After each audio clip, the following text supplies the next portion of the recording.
True story. When I was a teenager, the biggest piece of technology we had for communication was the line in the room.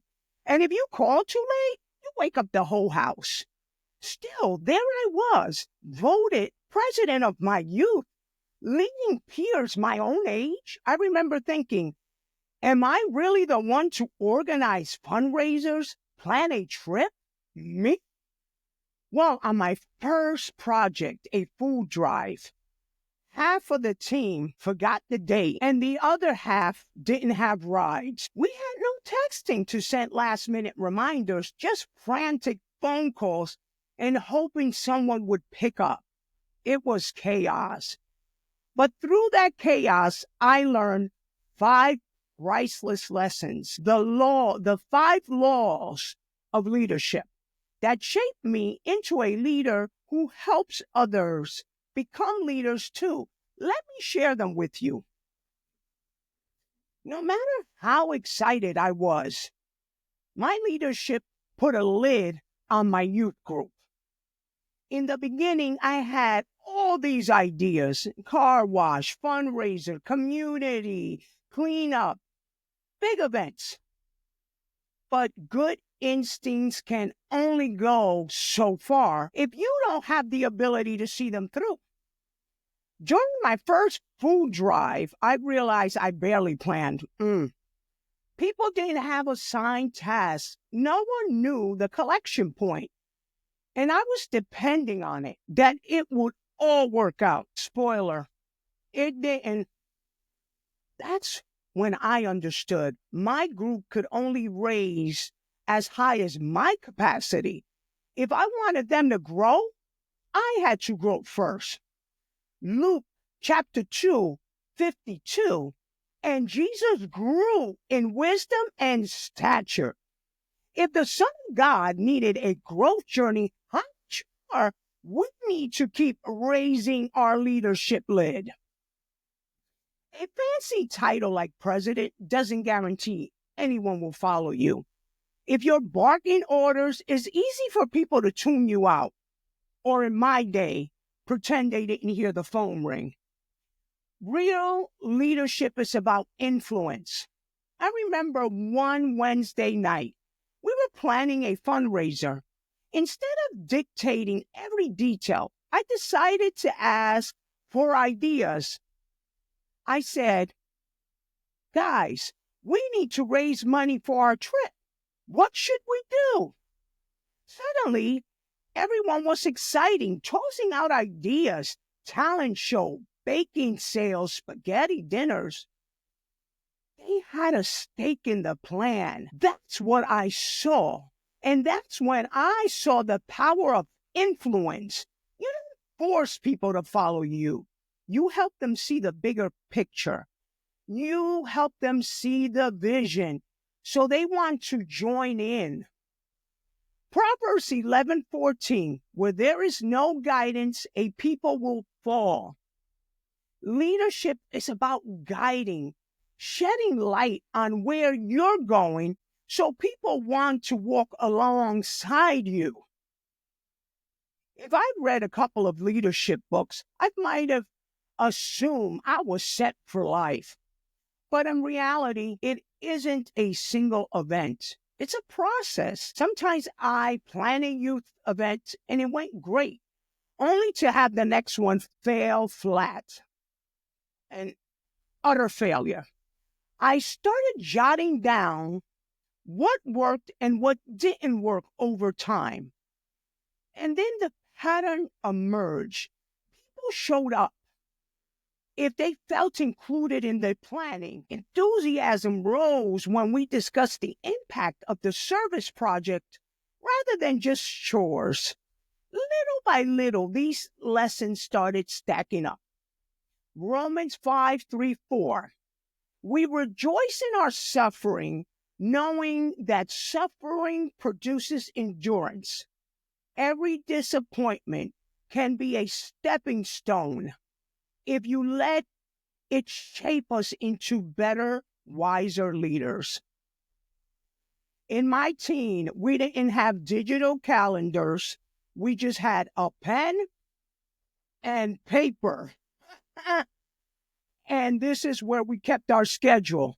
The law of navigation.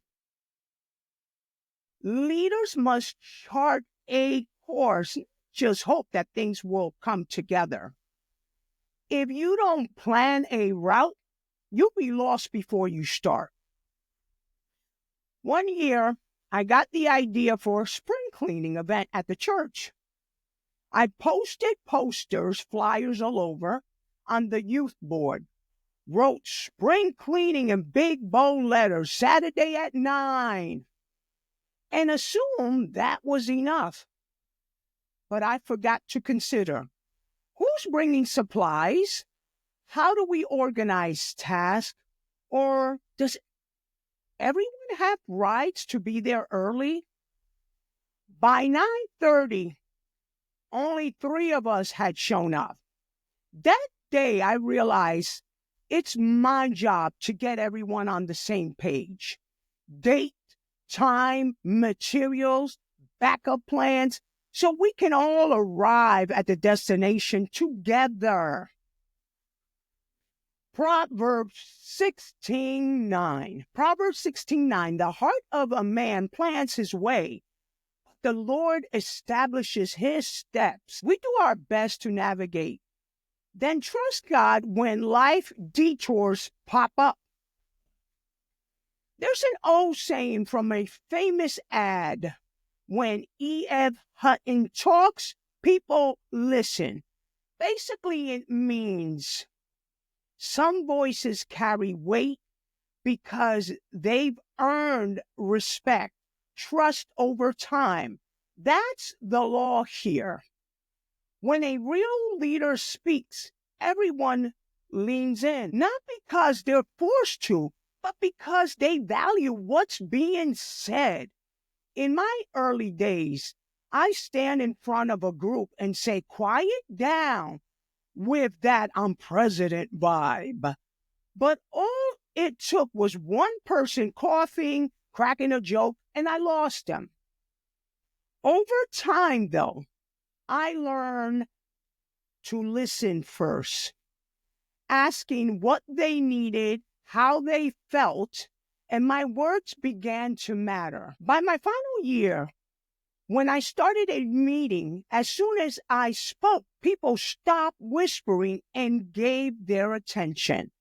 Not because I demanded, but because we built a mutual respect. James 1:19. Everyone should be quick to listen, slow to speak. Listen first. When you learn the skill of listening, then when you speak, your words will carry weight and a genuine care and credibility. Looking back, I realized being a youth group president taught me a lesson I've used my entire life. So here's a quick recap of the 5 laws that can transform anyone into a better leader. The law of lids. Grow yourself so your team can grow with you. The law of influence. Influence is about inspiration, not control. The law of process. True growth happens step by step, win by win, and failure by failure. The law of navigation. Map out your journey. Map out your journey so everyone knows where they're headed. The law of E.F. Hutton. Earn respect by true listening, and people will listen to you. If this video resonates with you, hit that like button, share it with someone stepping into a leadership role. Subscribe for more real-life lessons rooted in faith and experience. Remember, leadership isn't about title. It's about growing, guiding, and empowering others to shine. Thanks for watching, and I'll see you in my next video. Be blessed by the best.